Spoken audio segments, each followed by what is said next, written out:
नमस्कार, मैं हूं प्रदीप कुमार। आप देख रहे हैं पॉलिटिकल आइडिया। पॉलिटिकल आइडिया के आज के इस अंक में आप सभी दर्शकों का बहुत बहुत स्वागत है। मित्रों, जब से यह तय हो गया कि नीतीश कुमार अब बिहार के मुख्यमंत्री नहीं रहेंगे, नीतीश कुमार अब दिल्ली की राजनीति करेंगे, राज्यसभा में जाएंगे और बिहार में भारतीय जनता पार्टी का मुख्यमंत्री होगा, तब से कांग्रेस पार्टी के लिए बिहार में कई संभावनाओं का द्वार भी खुला है। मित्रों, आज हम जानने का प्रयास करेंगे इस वीडियो में कि कांग्रेस पार्टी के लिए कौन कौन सी ऐसी परिस्थिति बन रही है जिससे बिहार में कांग्रेस पार्टी की पुनर्वापसी हो सकती है। भारतीय जनता पार्टी के द्वारा नीतीश कुमार का तख्ता पलट करना कांग्रेस पार्टी के लिए भी एक अवसर है, एक मौका है। मित्रों, आज जिस प्रकार की बिहार में परिस्थिति है, आप इस बात को समझिए। आज नीतीश कुमार लगातार 20 वर्षों से बिहार के मुख्यमंत्री हैं। नीतीश कुमार के मुख्यमंत्री रहते हुए कांग्रेस पार्टी कभी भी नीतीश कुमार पर उतनी ज्यादा हमलावर नहीं हो सकी जितना भारतीय जनता पार्टी पर हो सकती है। विपक्ष की भूमिका कांग्रेस पार्टी उतने मजबूती से बिहार में नहीं निभा सकी जितना बीजेपी के मुख्यमंत्री होते हुए निभा पाएगी। कारण है उसका, नीतीश कुमार ने हर वक्त एक संभावनाओं का द्वार खोल के रखा कि नीतीश कुमार सबके हैं। नीतीश कुमार बीजेपी के भी हैं, नीतीश कुमार राष्ट्रीय जनता दल के भी हैं, नीतीश कुमार कांग्रेस पार्टी के भी हैं। याद कीजिए 2015 में जब नीतीश कुमार लालू यादव की पार्टी के साथ गठबंधन करके चुनाव लड़े थे, तो लालू प्रसाद यादव को मनाने की जिम्मेवारी नीतीश कुमार ने सोनिया गांधी को सौंपी थी। नीतीश कुमार की बात पहले सोनिया गांधी से हुई थी, फिर सोनिया गांधी के कन्विंस करने पर लालू यादव तैयार हुए थे नीतीश कुमार की पार्टी के साथ गठबंधन करने के लिए। याद होगा आपको। लेकिन अब भारतीय जनता पार्टी का जब बिहार में मुख्यमंत्री होगा, कांग्रेस ऐसी कोई अपेक्षा नहीं कर सकती। कभी कोई कांग्रेस को अब खुलकर खेलने में कहीं कोई दिक्कत नहीं होगी। क्यों? इसलिए कि मुख्यमंत्री जब भाजपा का होगा, सरकार बीजेपी की कही जाएगी, सरकार नीतीश कुमार की नहीं कही जाएगी। इसीलिए कांग्रेस पार्टी के लिए सबसे बड़ा जो एक एडवांटेज होगा बिहार में, वो ये होगा कि कांग्रेस मुख्य विपक्षी दल की भूमिका संख्या बल के अनुसार नहीं, लेकिन सड़क पे विधानसभा में भले ही कांग्रेस पार्टी के विधायकों की संख्या राष्ट्रीय जनता दल के विधायकों की संख्या की तुलना में कम है, लेकिन सड़क पर कांग्रेस मुख्य विपक्षी की भूमिका का निर्वाह कर सकती है। जो नीतीश कुमार के मुख्यमंत्री रहते हुए कांग्रेस इस उम्मीद में नहीं कर रही थी कि नीतीश कांग्रेस के भी हैं, कभी भी नीतीश कुमार कांग्रेस के साथ भी आ सकते हैं। दूसरा जो मामला यह बनता है कि बिहार में अब नीतीश कुमार के बदले निशांत कुमार होंगे। एक बात बताया जा रहा है कि निशांत कुमार को भी भारतीय जनता पार्टी जल्दी निपटाने का प्रयास करेगी, नीतीश कुमार की तरह ही। और यही वो अवसर होगा मित्रों, जब बिहार में कांग्रेस पार्टी क्या, मजबूरी क्या है? कांग्रेस की मजबूरी है तेजस्वी यादव भी। कांग्रेस की मजबूरी तेजस्वी यादव भी है। कांग्रेस बिहार में अगर बर्बाद हुई तो मैंने कई बार कहा है मित्रों, उसमें सबसे बड़ा कारण रहा है कांग्रेस पार्टी के द्वारा राष्ट्रीय जनता दल के सरकार जब थी तब सरकार में शामिल होना और राष्ट्रीय जनता दल की बी टीम बनकर बिहार में राजनीति करना। और चूंकि राष्ट्रीय जनता दल का मतलब क्या है? लालू यादव का परिवार। जब लालू प्रसाद यादव अपने परिवार को एकजुट नहीं रख सके, जब तेजस्वी यादव के नाम पर परिवार एकजुट नहीं रह सका, तो गठबंधन कैसे एकजुट रह सकता है? जब परिवार एकजुट नहीं है, जब गठबंधन एकजुट नहीं है, क्या हुआ अभी विधानसभा चुनाव के दौरान आपने देखा?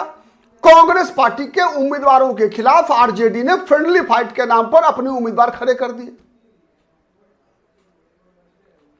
कांग्रेस पार्टी के प्रदेश अध्यक्ष राजेश राम को हराने का पूरा प्रयास किया गया, जिस प्रयास में सफल हुई कांग्रेस पार्टी, राष्ट्रीय जनता दल। राजद को बराबर यह डर रहा है इस चुनाव के अंदर कि राहुल गांधी का कद बिहार के अंदर, बिहार की राजनीति में तेजस्वी यादव से बड़ा न दिखे।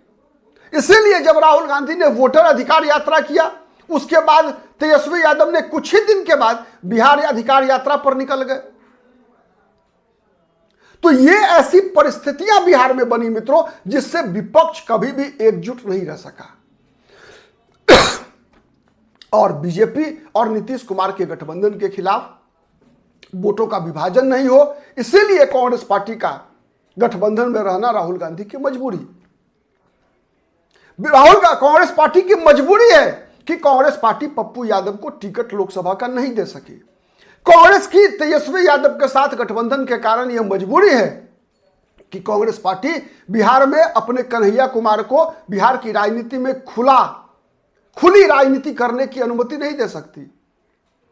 कांग्रेस अंडर कंपल्सन राजनीति कर रही है, लेकिन इसलिए कि नीतीश कुमार तराजू के वो बटखरा की भूमिका में हैं, जिधर जाएंगे उधर सत्ता जाएगी। बीजेपी के साथ बीजेपी मजबूत, राजद के साथ राजद मजबूत। इस परिस्थिति से कांग्रेस को अब छुटकारा मिल सकता है। बीजेपी की सरकार के खिलाफ कांग्रेस अपने आप को मुख्य विपक्षी दल के रूप में बिहार में जनता के सामने लेकर आ सकती है। इसके अलावे कांग्रेस पार्टी के लिए एक और संभावनाओं का द्वार खुलता है बिहार में।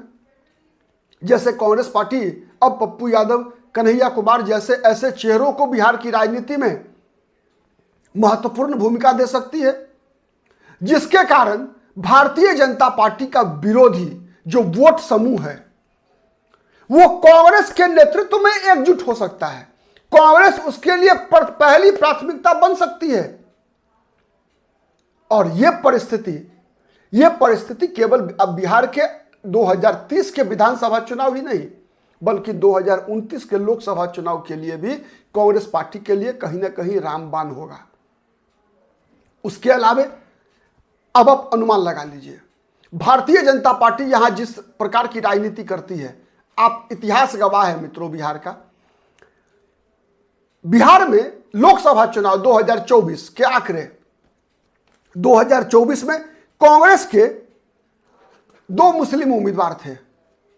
कटिहार में तारिक अनवर, किशनगंज में मोहम्मद जावेद। ये दोनों के दोनों चुनाव जीत जाते हैं। लेकिन आरजेडी का मुसलमान उम्मीदवार एक भी चुनाव नहीं जीत पाता। क्या कारण है? न अली अशरफ फातमी, न मोहम्मद सरफराज आलम, न अररिया, न मधुबनी। सीमांचल में कांग्रेस पार्टी को 4 सीटें जीतने में कामयाबी मिलती है। इस विधानसभा चुनाव में भी 2 मुस्लिम, 2 हिंदू। मनिहारी कटिहार, मनोहर प्रसाद सिंह। फारबिसगंज, मनोज विश्वास, उबैदुर रहमान अररिया और कमरुल होदा किशनगंज। 4, 2 मुसलमान, 2 हिंदू उम्मीदवार चुनाव जीतते हैं।